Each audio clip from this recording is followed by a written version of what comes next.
નમસ્કાર. ક્યારેય વિચાર્યું છે કે દુનિયાની સૌથી મોટી લોકશાહી એટલે કે આપણા ભારતમાં આટલી મોટી ચૂંટણીઓ થાય છે કેવી રીતે? આજે આપણે એ જ સમજવા જઈ રહ્યા છીએ. આ એક એવી જોરદાર સિસ્ટમ છે જ્યાં દરેક મત દેશનું ભવિષ્ય નક્કી કરે છે. તો ચાલો આખી પ્રક્રિયાને નજીકથી જાણીએ. તમે સાંભળ્યું જ હશે કે ભારતમાં ચૂંટણીને લોકશાહીનો મહાપર્વ કહેવાય છે. અને સાચું જ છે. આ કોઈ સામાન્ય રાજકીય ઘટના નથી. આ તો એક ઉત્સવ છે.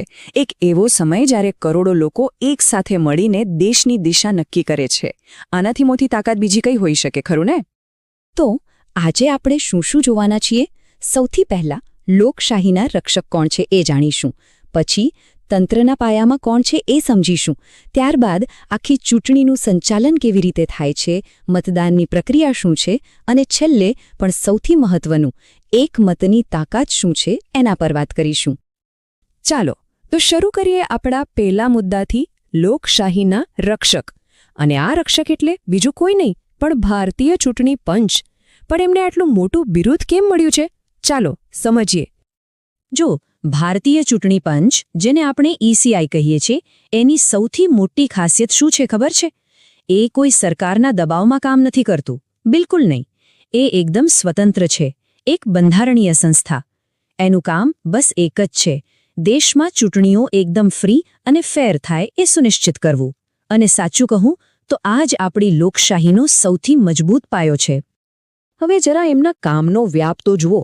દેશના કરોડો મતદારોની યાદી બનાવવાથી લઈને ચૂંટણીના નિયમો બનાવવા, પછી પેલી આચાર સંહિતાનો કડકાઈથી અમલ કરાવવો અને છેક પરિણામ જાહેર કરવા સુધી બધું જ ECI સંભાળે છે. મતલબ આ કામ કેટલું મોટું અને જટિલ હશે એનો અંદાજ લગાવી શકાય છે. ઓકે, તો ECI જેવી મોટી સંસ્થાની વાત તો કરી, પણ આ આખું તંત્ર જમીન પર કેવી રીતે કામ કરે છે? ચાલો હવે સીધા ગ્રાઉન્ડ લેવલ પર જઈએ અને મળીએ એ વ્યક્તિને જે મતદારો અને ચૂંટણી પંચ વચ્ચેની સૌથી મહત્વની કડી છે.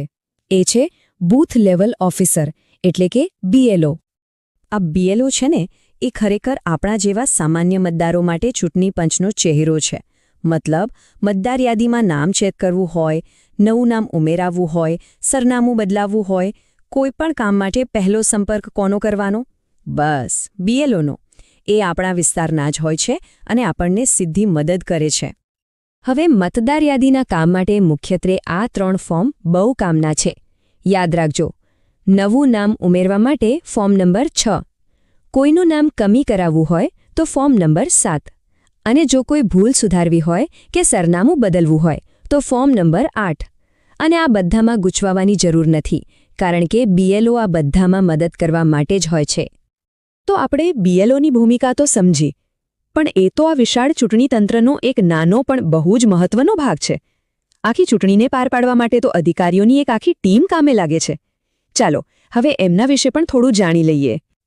સરળ ભાષામાં સમજીએ તો જિલ્લા લેવલ પર હોય છે DEO, એટલે કે ડિસ્ટ્રિક્ટ ઇલેક્શન ઓફિસર.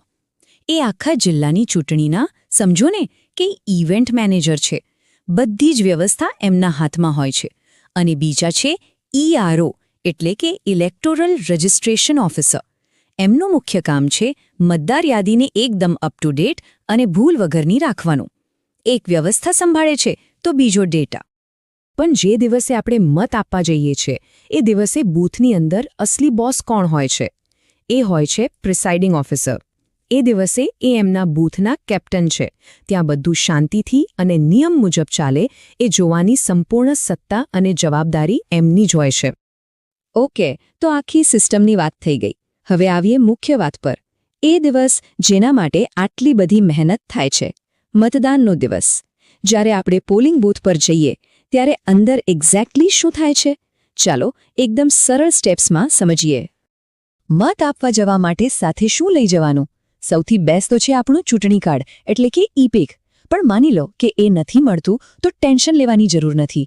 ચૂંટણી પંચે બીજા પણ ઘણા ફોટો આઈડીને મંજૂરી આપી છે, જે બતાવીને મત આપી શકાય છે. આખી પ્રોસેસ બહુ જ સિમ્પલ અને ફટાફટ પૂરી થઈ જાય છે. જુઓ, સ્ટેપ 1, અધિકારીને પોતાનું ID બતાવીને ઓળખની ખાતરી કરાવવાની. સ્ટેપ 2, એ તમારી આંગળી પર શાહી લગાવશે. સ્ટેપ 3, હવે તમે ઈવીએમ પાસે જઈને પોતાના પસંદગીના ઉમેદવાર સામેનું બટન દબાવશો અને સ્ટેપ 4 જેવો બીપ અવાજ આવે સમજી લો કે મત નોંધાઈ ગયો. બસ આટલું જ. તો આપણે આખી પ્રોસેસ તો જોઈ લીધી. એકદમ સરળ છે, બરાબર? પણ આ બધાનો મતલબ શું? શું ફરક પડે છે એક મત આપવાથી? હવે આપણે સૌથી ઊંડા અને મહત્વના સવાલ પર આવીએ છીએ. લોકશાહીમાં આપણી ભૂમિકા શું છે અને આપણા એક મતની અસલી તાકાત કેટલી છે? ઘણીવાર લોકોના મનમાં એક સવાલ આવે છે, અને કદાચ આપણા મનમાં પણ આવ્યો હશે કે મારા એકલાના મતથી શું ફરક પડવાનો છે, ખરું ને? પણ આ સવાલનો જવાબ બહુ જ ઊંડો છે. આ ફક્ત રાજકારણનો સવાલ નથી. આ તો એક નાગરિક તરીકે આપણી શક્તિ અને આપણી જવાબદારીનો સવાલ છે. અને વિશ્વાસ રાખજો, એક મતની તાકાત આપણી કલ્પના બહારની છે. આપણે સમજવું પડશે કે મતદાન એ ખાલી એક અધિકાર નથી, એ આપણા હાથમાં રહેલી સૌથી મોટી શક્તિ છે, સાર્વભૌમ શક્તિ. આ એક એવું સાધન છે જેનાથી આપણે એટલે કે જનતા નક્કી કરીએ છીએ કે આપણા પર શાસન કોણ કરશે, દેશ કઈ દિશામાં જશે, એનો નિર્ણય આપણા મતથી થાય છે.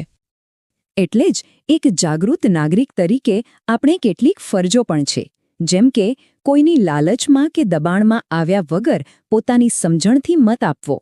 જો ક્યાંય પણ ચૂંટણીમાં ગડબડ થતી દેખાય તો તરત જ અધિકારીઓને જાણ કરવી. આ નાની નાની વાતો જ આપણી લોકશાહીની પવિત્રતાને જાળવી રાખે છે. તો અંતમાં બસ એટલું જ કહેવાનું કે આપણો મત એ માત્ર એક ગણતરીનો આંકડો નથી, એ તો લોકશાહીના ભવ્ય મહેલની એક એક ઈંટ છે.